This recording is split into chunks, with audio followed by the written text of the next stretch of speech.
தொடங்கிய பொழுது பாத்தீங்கன்னா, இதே மாதிரிதான் உலக நாடுகள்ல நெறைய பேர் வந்து இந்தியா வந்து ரஷ்யாவோட இந்த மாதிரி ஆயில் அ அ எக்ஸ்சேஞ்ச் ஐ மீன் ஆயில் பர்ச்சேஸ்லாம் பண்ணக்கூடாது. அவங்க கூட வந்து ஆயில் பிசினஸ்ல வந்து ஈடுபடக்கூடாது. அப்படி ஈடுபடக்கூடாதுன்னு வந்து நெறைய பேர் வந்து அ அவங்களோட கருத்து தெரிவிச்சாங்க. நாங்க வந்து சாங்ஷன்ஸ் கூட நாங்க பண்ணக்கூடும் அப்படின்னு நெறைய யூரோப்பியன் நேஷன்ஸோட தலைவர்கள் கூட சொன்னாங்க. பட் அதுக்கப்புறம் பார்த்தீங்கன்னா, ரஷ்யன் இம்போர்ட்ஸ் வந்து யூரோப்க்குள்ள நி நிறுத்திய பிறகு யூரோப்பியன் கன்ட்ரீஸ்க்கே நெறைய பற்றாக்குறை வந்துச்சு.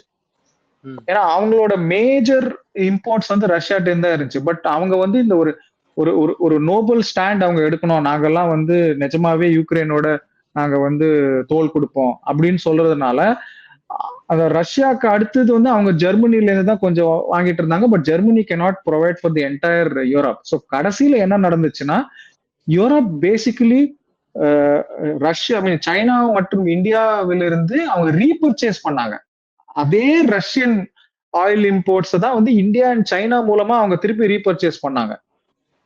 சோ இன்னைக்கு திடீர்னு வந்து இவங்க வந்து இந்தியாவ மட்டும் குறை சொல்றதெல்லாம் வந்து இட் மேக்ஸ் நோ சென்ஸ்.